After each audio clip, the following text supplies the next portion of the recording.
Gunung Karang tempat perkumpulan para wali sedunia hingga saat ini. Di sisi lain, gunung ini merupakan tempat perkumpulan para jin sedunia. Sebagaimana yang pernah dituturkan oleh Abu Yauchi Turtusi, Gunung Karang memiliki dua bagian, putih dan hitam. Bagian putihlah tempat perkumpulan para wali sedunia, dan sebaliknya bagian hitam adalah tempat perkumpulan para jin sedunia. Tak heran jika dibutuhkan arahan khusus dari Kuncen Gunung bagi siapapun yang hendak mendaki Gunung Keramat ini. Gunung Karang kerap menjadi wisata religi pilihan bagi warga Banten, bahkan dari luar Banten. Biasanya, tujuan utama para pendaki mendaki gunung ini adalah situs keramat Sumur 7 yang terletak di puncak Gunung Karang dengan ketinggian 1778 mdpl di atas permukaan laut. Sejarah lahirnya Sumur 7 berkaitan erat dengan Sultan Maulana Hasanuddin saat ditantang berperang oleh Prabu Pucuk Umun. Pertarungan keduanya sengit terjadi di puncak Gunung Karang.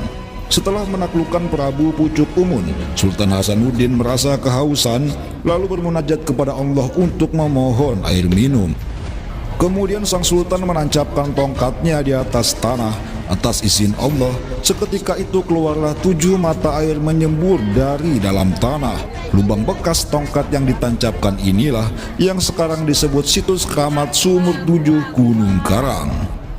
Selain Sumur 7, ada beberapa situs keramat di gunung ini, seperti Batu Menhir, petilasan Sultan Maulana Hasanuddin, makam Syekh Rako, dan makam Syekh Karan. Gunung Karang adalah sebuah gunung berapi yang terletak di Kabupaten Pandeglang, Provinsi Banten. Gunung ini masuk ke dalam kelompok stratovolcano yang memiliki potensi meletus. Meski begitu, warga di sekitar Gunung Karang meyakini bahwa Gunung Keramat ini dijaga oleh para aulia. Gunung Keramat ini merupakan gunung terbesar di tanah Banten.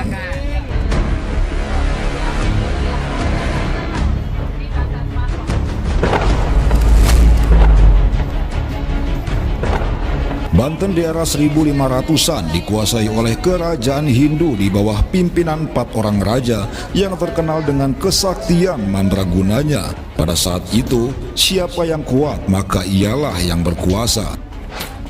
Pasukan dari Portugis, Belanda, dan Inggris begitu mudah masuk ke kawasan Banten. Dapat disimpulkan bahwa pada saat itu Banten dipenuhi orang-orang yang tidak mengenal Allah. Tahun 1526, Kerajaan Demak mengutus Sultan Cirebon Syekh Syarif Hidayatullah atau Sunan Gunung Jati bersama putranya Sultan Maulana Hasanuddin untuk segera pergi ke Banten. Belum ada kendaraan bermesin pada saat itu. Atas izin Allah, jarak antara Cirebon Banten dapat mereka tempuh hanya dalam kurun waktu 1 jam. Setibanya di Banten, Sunan Gunung Jati bersama putranya Sultan Maulana Hasanuddin pergi menuju Banten Girang dan mendapat kabar bahwa ada kerajaan yang kokoh di Banten yang dikuasai oleh 4 orang raja yang bernama Raja Sima, Raja Darga, Raja Brahma, dan Raja Ganesa. Melihat raja-raja Banten yang begitu kuat, Sunan Gunung Jati bersama Sultan Hasanuddin berpikir keras dalam mencari jalan untuk mengalahkan keempat raja tersebut agar dengan mudah mengislamkan tanah Banten. Kerajaan Demak hampir mengutus bala tentaranya ke Banten, namun Sunan Gunung Jati menahannya dengan alasan militer kerajaan Demak takkan mampu menjatuhkan raja-raja Banten yang begitu kuat. Akhirnya Sunan Gunung Jati bermunajat kepada Allah dan mendapat isyarah atau petunjuk untuk segera pergi ke Gunung Polosari. Setibanya di puncak Gunung Polosari, ternyata di sana terdapat kerajaan yang kokoh yang dikuasai oleh 4 orang raja tersebut. Kemudian Sunan Gunung Jati bermunajat yang kedua kalinya dan mendapat isyarah untuk segera pergi ke Gunung Karang. Di tengah perjalanan menuju Gunung Karang, ternyata di antara Gunung Karang dan Gunung Polosari ada seseorang yang sedang bertapa. Lalu Sunan Gunung Jati menyapanya dan orang yang bertapa itu pun membuka matanya. Begitu matanya terbuka, terjadilah adu kekuatan mata antara Sunan Gunung Jati dengan orang yang bertapa itu. Begitu adu kekuatan mata, Orang itu pun bangun dari duduknya dan terjadilah adu kekuatan batin antara keduanya. Setelah 7 hari pertarungan keduanya berlangsung, barulah orang yang bertapa itu tumbang di tangan Sunan Gunung Jati. Dan ternyata orang yang bertapa itu bernama Brata Guru Sampang. Setelah mengaku kalah dari Sunan Gunung Jati, hidayah dari Allah menghampiri Brata Guru Sampang. Ia pun membaca 2 kalimat syahadat dan menyatakan dirinya telah memeluk agama Islam atas bimbingan langsung dari Sunan Gunung Jati. Setelah mendapat hidayah, Brata Guru Sampang melepas dan tak mau lagi ikut campur soal urusan Gunung Karang, Gunung Polosari, dan Banten, serta memutuskan hijrah ke daerah lain. Setelah berhasil mengislamkan Brata Guru Sampang, lalu Sunan Gunung Jati memerintahkan putranya Sultan Maulana Hasanuddin untuk bertapa di atas sebuah batu hitam berukuran 2 meter persegi yang diberi nama Watu Gigilang. Sunan Gunung Jati berpesan bahwa syarat untuk lulus dari tapanya, Sultan Hasanuddin harus menghilangkan keangkuhan dalam dirinya dan meyakini dalam hati bahwa semesta beserta isinya hanyalah milik Allah Subhanahu wa Ta'ala. Cirinya, ketika Watu Gigilang itu telah terangkat dengan sendirinya, berarti Sultan Hasanuddin telah lulus dari tapanya. Maka bertapalah Sultan Hasanuddin hingga jangka waktu yang tidak disebutkan.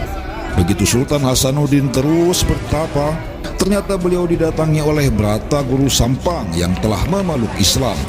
Dan saat itulah Watu Gigilang terangkat dengan sendirinya hingga berubah menjadi batu pancawarna.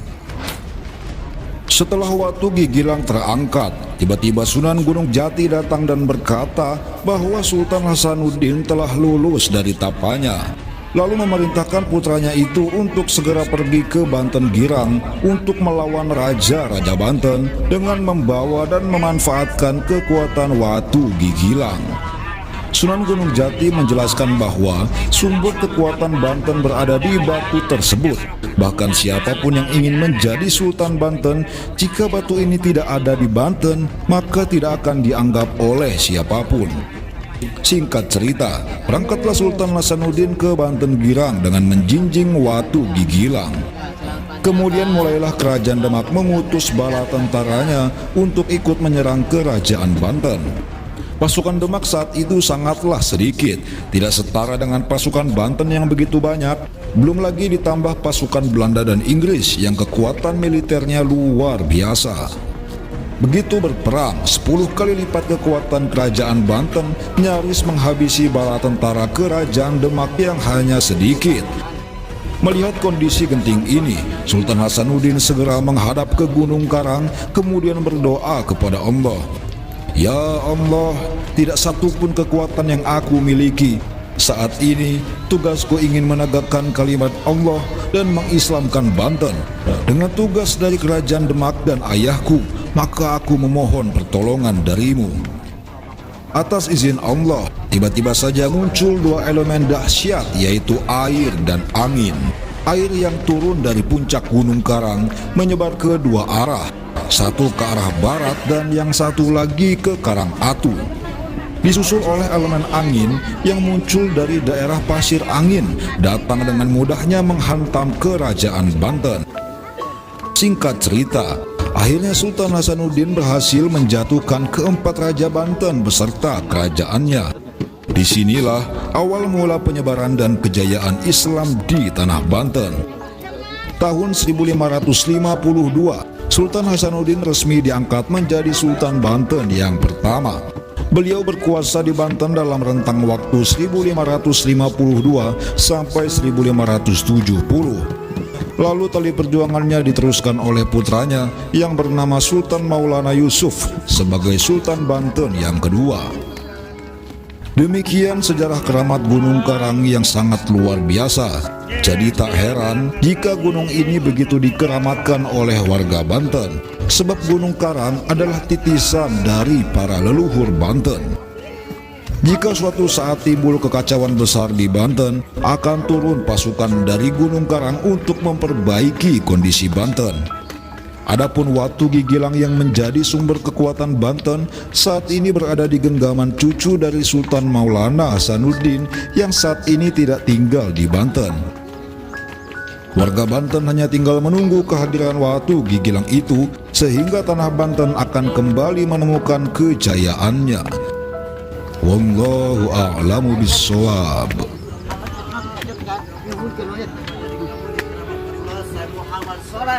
Samrangan disokong saja ulama tidak titik yang mengabulkan segala doa yang memberikan disebutkan kesehatan keselamatan kehidupan saja panjang umur dan pos saja mudah-mudahan dijabah dan dikabul Allah Subhanahu wa taala dikeramat walillah dan Muhammad yang jadi kita ridhonya cari videonya Pak. Jamaah minum pokarewet untuk jamaah biar nggak lemes. Biar tahlilannya nggak lemes. Sampai terakhir ya. Kalau di mana Pak Ji? Di Tangerang. Tangerang. Barakallah abahnya pun Amin. dia batas makan.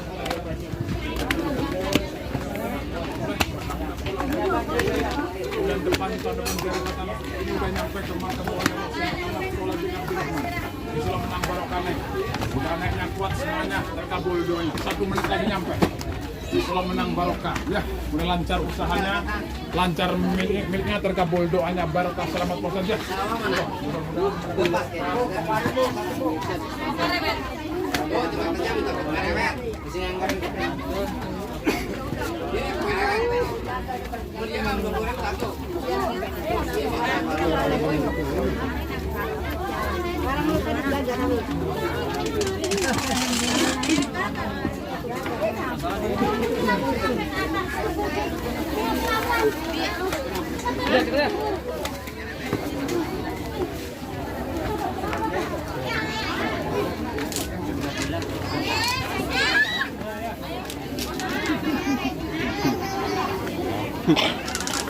La ilaha illallah. Alhamdulillah. Ini Mas, jalan nih.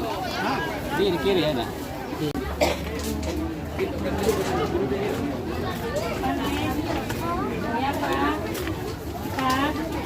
Iya Pak. Ada 2 kipasnya. Ya yang mana? Yang mau jarak. 5.000. Enggaknya di bawah masuk Pak.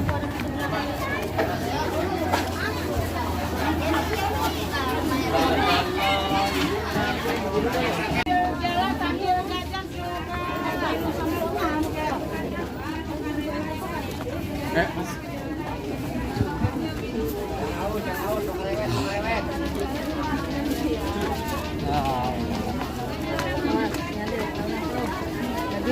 Boleh banget. Sini.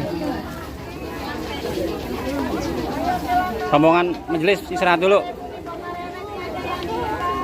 Rombongan majelis istirahat.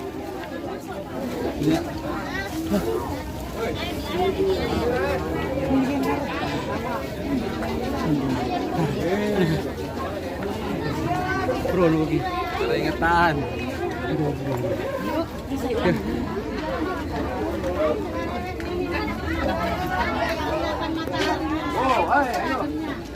Pokarewet. Aduh, Mel itu. Hei, lagi kandang serangan lah. Ya, Kakak. Lain-lain meeting lah. Jangan. Istirahat lah, istirahat. Encan, pengelolaan orang yang kena kandapnya. Orang yang kena kandapnya.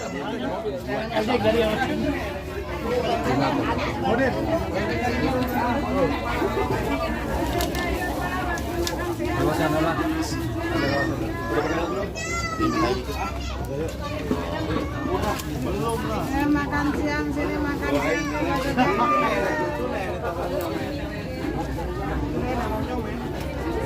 15 sama 12.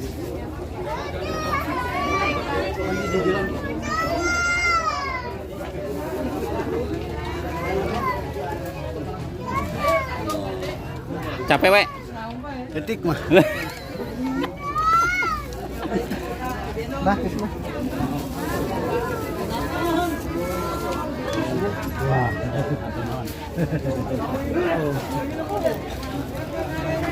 Capek Mang Dede?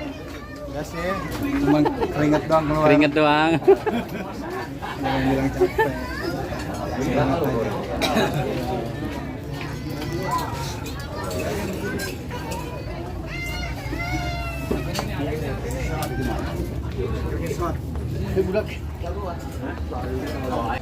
Kelihatan? Makanya kocak. Karena pakai ini. Itunya mana?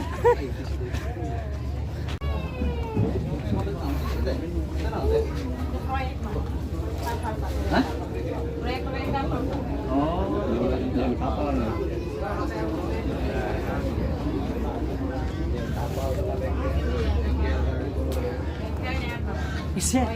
Kumaha santri Koboy?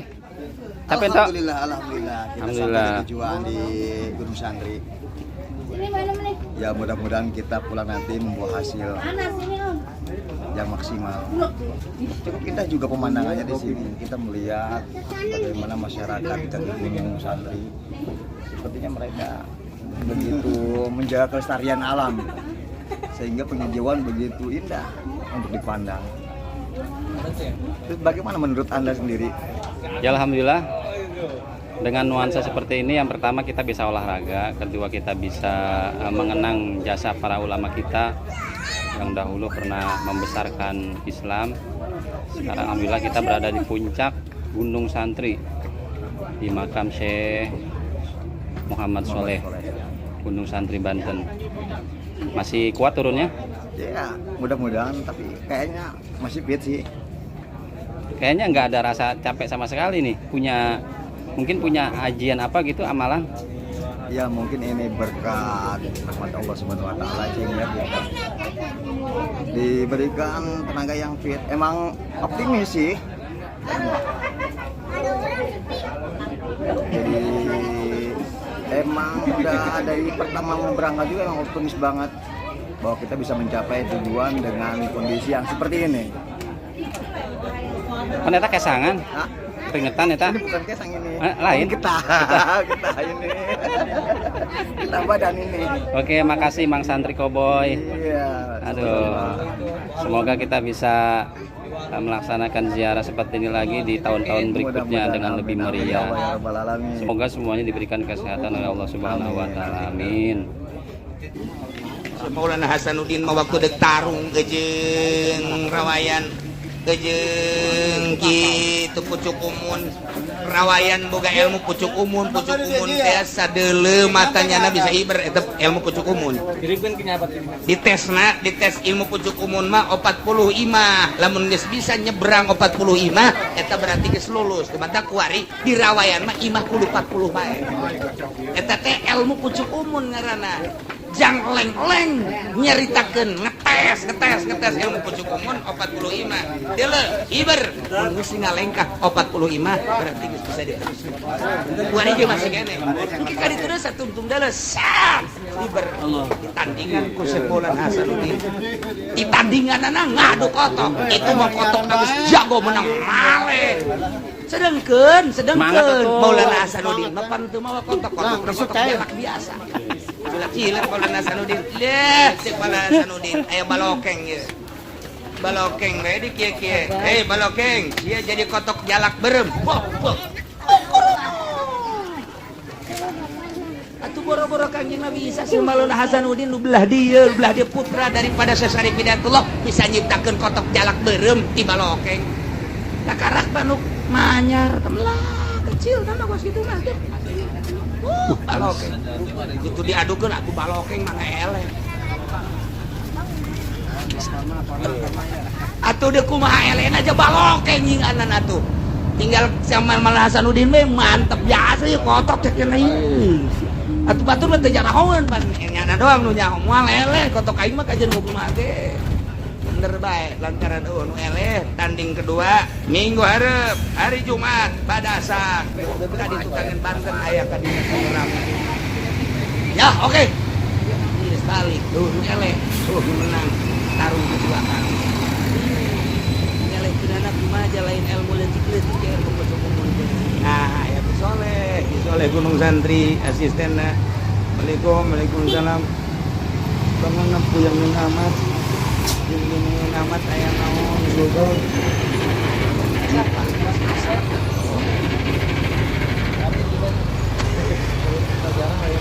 si eleh ye si eleh ulah bingung soleh tuh bagus ay gitu siapa gak kotok ente karena tuh bisa nggak ulah bingungan ulah baik jadi kotok ye bisa siap bisa coba buktikan Bismillahirrahmanirrahim Bismillahirrahmanirrahim wa mali teruskan gua ini sia ta direkam sia aya babacaan lah Bi'aunillah wa bi qudratillah wa bi terus bismillah doang babacaan ulah nafas Bismillahirrahmanirrahim Bismillahirrahmanirrahim wa bi qudratihi wa bi iradatihi 9 moal diteruskan sia mah emang kitu bae ngajina guru nembung coba cek Sultan gak dikotok kan mana jalan ini jalan baloke keben ini jalan hijau cek Sultan Banten sih aja bisa tembus ya tapi lamun lain dek tarung ulah wani-wani sia ya rupa kotok di hari penai bencit sia kuai moal cek tuh bogo soleh mah dek hargaan katuan be jaya ilmu nage menang tituan ke sulang deh nah ya siap ha kotok deh terbaik ke sulang rumah tanggung sultana siap agak bakal barok soleh jeung ada nanti tama kolongo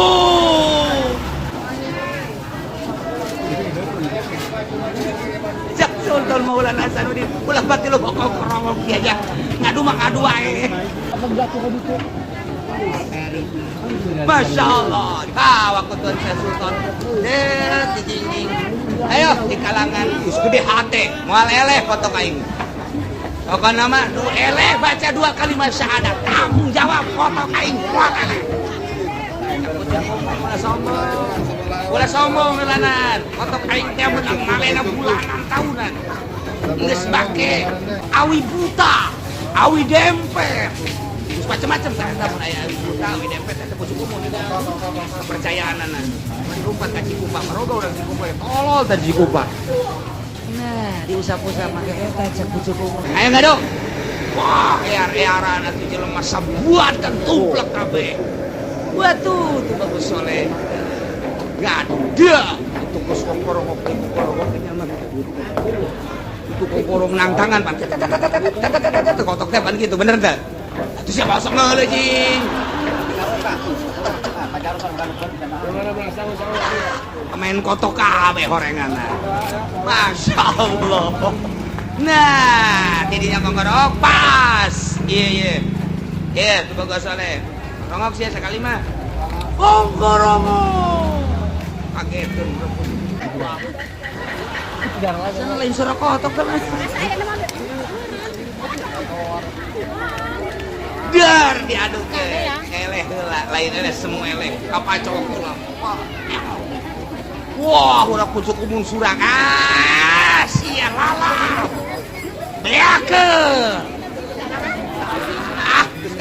Geus kagitik kakarang mulai jelema jeung sepira ngalawan ku otok atuh sia dah eta mah atuh tangkisanana jeung sepakanana kos lain kotok bae kos lain kotok teh disepak sia buleuting keluar kalangan wah cak pucuk umum parah mah disepakan wah lain batrak-batrak ke 5 kotok cekal deui kotok diadukeun kayaknya buah disewaekeun burak baru cek langsung dulu gitu-gitu deui atuh datang ka ucutan kieu ieu bohong datang geus eleh pucuk umum sadar tetep bae dedekeun sadar sakali deui udah masuk bisa maju ayo akhirna tetep datang ka wari ieu mah keur carita naon boro-boro Kangjeng Nabi Isa Syekh Abdul Qadir Hisaeun termasuk Sultan balokeng ditepak jadi kotok Syekh Muhammad Soleh ngarupa jadi kotok kecil tamah make jeung di pangeranan Kangjeng Nabi Isa kakarak bisa sakitu bae ge nah berarti teu kaharti ku jelema nu lurus otakna nu lurus pikiranana, nu iman ka Allah jeung iman ka Kangjeng Rasulullah Muhammad sallallahu alaihi wasallam. Emaknya aya pangeran dinobatkeun, emaknya aya pangeran jajadianan, ku sebab boga kaistimewaan di pangerankeun teu arti sing hade. Nah ieu lah kuari merajalela Tangerang dikuasai pembangunan gereja. Sing hade geus urang tingali di Sumarekon, tingali di BSD, di berbagai daerah gereja maruncul. Padahal bupati na muslim, padahal DPR na muslim mayoritas, padahal camat na mukmin jeung muslim, padahal urang na muslim. Tapi kok tanda tangan nyana teh waniun 10-20 juta atau mobil ratus-ratus juta awak nah belum ada ka jahanam ing sama teh baru